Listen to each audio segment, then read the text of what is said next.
All right, breaking news, breaking news, breaking news. Before we start this video, of course, right as I'm about to upload, now I'll have to change my thumbnail.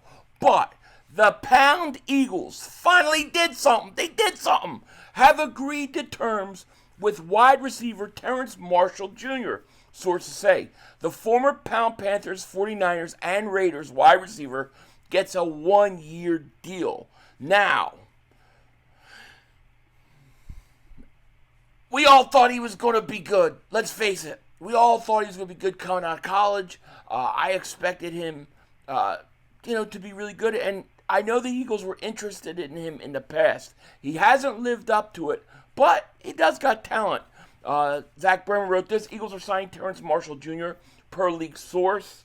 The Marshall, the 2021 second-round pick with the Panthers, had 3 catches in 7 games last year with the Raiders. His best season ever was 2022 when he had 28 catches for 490 yards. Depth piece. He's a guy the Eagles will bring in. He'll work in camp, and we'll see if he can make the team. I like Jahan Dotson as your third wide receiver, but who knows? Maybe the change of scenery will help. Now, with that said, let's start this video. So Howie loves these 2 guys. Go get them.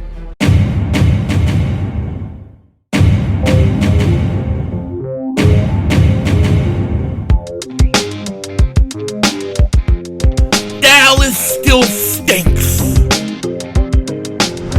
Yo, by the way, kick Dingbat here. Where is Howie Roseman? Where is he? Is he on vacation? What is this, a vacation? Where is he at? Where have the Eagles been? It has been crazy, crazy quiet. Who are the Eagles like? Who are they going to target? Nobody knows, because the Eagles could go in so many different directions. And I don't think it's because he's on vacation or he's asleep. No, I think the Eagles have a master plan and they're keeping it from the rest of the world. The one thing the Eagles like to do is change things up so it throws teams off. I am now a true believer that the Eagles and their draft list is more about throwing other teams off than the guys that they want at the top. They already know who they want. They already know who they're going to target and trade up for. And it's just a matter of them doing it. And according to what we're hearing now out of ESPN's Jordan Reed, this may be the case. And I'm going to tell you, if this is what we're hearing, I'm okay with it. I'm okay with it, okay? So, get this. I'm just going to jump right into this mother humper. But for the Eagles, ESPN's Jordan Reed said the team is, quote, prepared to move up if the right guy is available, but also noted that the team is mostly content to see what happens at number 32. I believe the Eagles got to put out, on one hand, we're content to be at 32. We're content to go and just sit here and wait and let every other team dictate who we're going to draft. I believe the Eagles have to say that. I don't necessarily think that that's true, but it's not necessarily a bad thing, because as I said yesterday, I would rather the Eagles stay at 32 than trade out of one. And so I saw somebody in the comment, I didn't get a chance to respond, said, you just want the hype and the juice of a first-round pick. Well, of course, who doesn't? But that's not why. No, that's not why at all. Why is because you get a 5th-year option. You get the extra year of the player on your team instead of 4 years. Look at Cooper DeJean. He's got 3 years left on his deal. There is no option deal. The Eagles got to get his contract done before they got to get Q's done, or at least at the very least the same time, okay? So I think 32, if the Eagles are content with it, I can live with that. And they go on to say, what we're hearing about the Eagles draft is the Eagles are mostly content to let the board fall to them at 32. Boy, that's hard for me to believe. But they are prepared to move up if a prospect who's high on their board ends up falling, Reed said. 2 names to keep an eye on are defensive tackle Walter Nolan and edge rusher James Pierce. And while the Eagles broke tendency last year by drafting Quinyon Mitchell in round 1, they expect them to revert to their usual form this year. I don't. I don't expect the Eagles to revert to their usual form. I think the Eagles' usual form is to stay aggressive. And if they're going to revert to their usual form, then they're going to trade up because that's what they do. But they got 2 high prospects on their list, and that is Walter Nolan and James Pierce Jr. If those guys are somewhere in the range where the Eagles draft, yeah, the Eagles are going to draft them. I definitely think that that's going to happen. James Pierce Jr., I would rather have than Walter Nolan. And I like Walter Nolan, but James Pierce Jr. is 3rd on my list. I would love to have him. He would be an impact player right away, and he would rotate in with a deep, deep defensive line. Because I look at the Eagles' defensive line, I think it's much better than what people think. I really do. I actually think it's much deeper than people think. It still needs more bodies, and you'll get that in the draft, whether it's in the 1st round or the 2nd round. But, to me, I really think that that would be a fine decision.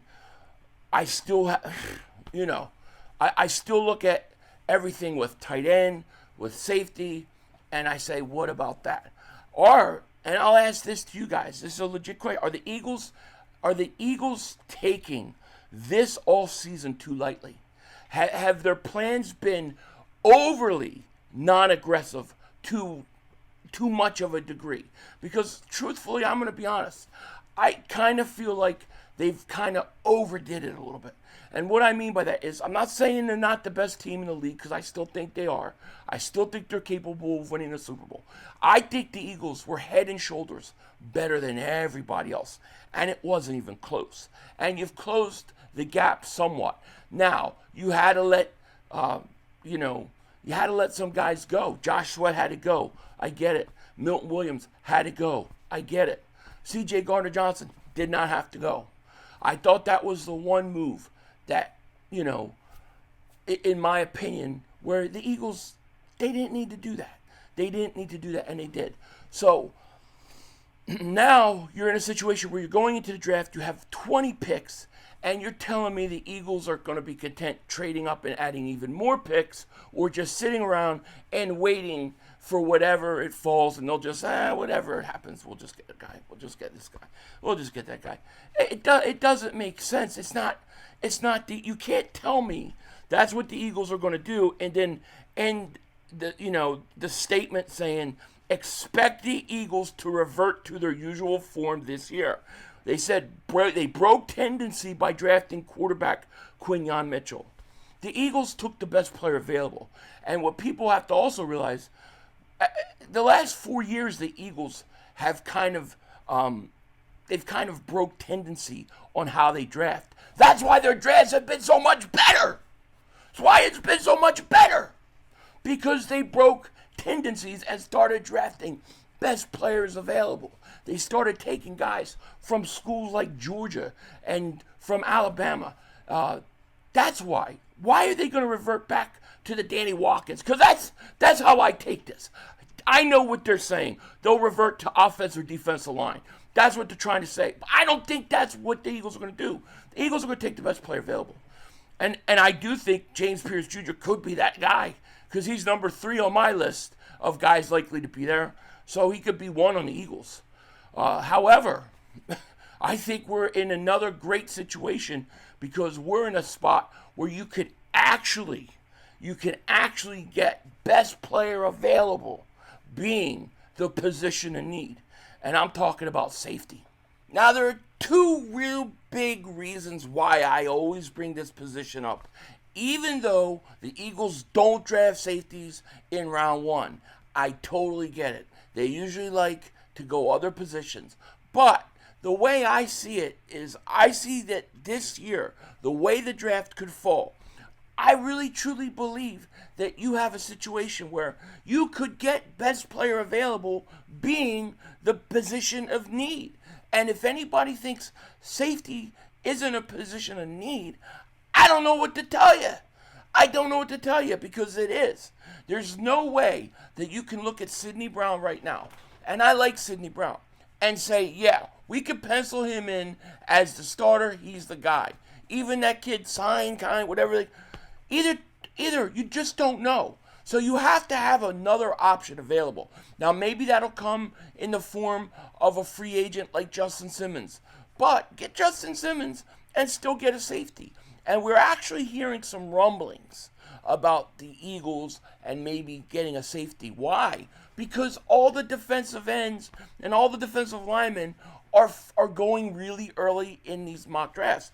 These positions, edge rusher, is going to go really, really early. Do you want to pick the 5th, 6th best edge rusher off the board, or do you want to pick the best safety off the board? A guy that could come in and start right away.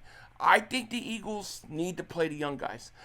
Even Ed Kratz did an article on it saying, could the Eagles do something they're never previously done in the draft? I'll put a link to the article. And it talks about drafting a safety, and it talks about two guys, Malachi Starks and Nick Amenwori.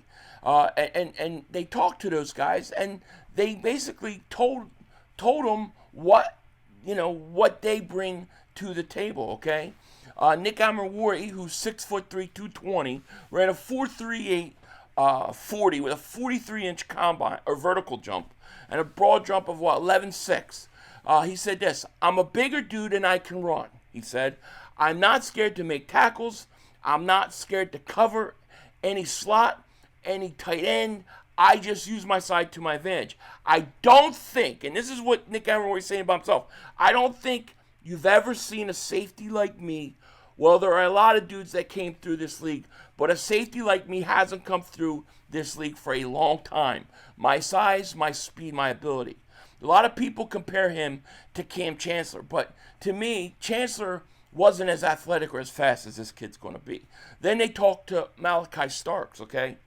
And this is what he said about himself. I could come in and bring the juice, he said. Be able to move around and be a chess piece, so to speak. You can move me around, and I think I could add value. I'm really comfortable in the slot, just having the experience, just being able to learn defense. When I'm in the slot, I know what my safeties are doing and what my corners are doing. I'm just able to play with defense, but also play leverage as well. And that's what Malachi Stark's saying about himself and how he would fit with the Eagles. To me, I think Malachi Starks would probably be the guy the Eagles would like over Nick Amenwori. And I'm okay with that. I think he would fit in to what they want to do more so. So hopefully the Eagles, hopefully they'll go out there and they'll be aggressive in this draft and they'll come away with guys that can play. We need guys that can play right away. Not in 2-3 years, but now. If we do that, and I guess for me, the other reason why I want a safety is because I have such trouble with the C.J. Gardner-Johnson trade. To me, if you go out and get a first-round safety and he plays right away, in my mind, it's justifying that trade. And I won't be so upset about it because I kind of am now. With that said, take care. Talk to you later. Of course, don't be a dingbat. Remember, Howie Vision, baby. We're all just living in it.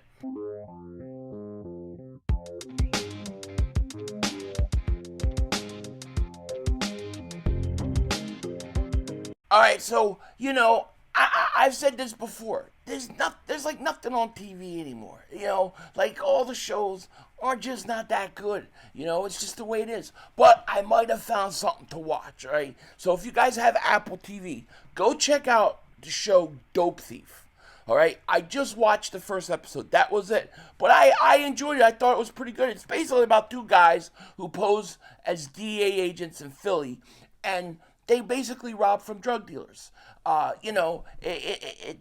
It's like, all right, it's got that Wire Omar vibe to it, It's like, I like that, robbing from drug dealers. So I watched the first episode, wasn't bad. Definitely go check it out. Hopefully it'll continue to get better. But man, maybe I finally found a show to watch. Denzel Washington out. That's all, folks. The brother screwed us.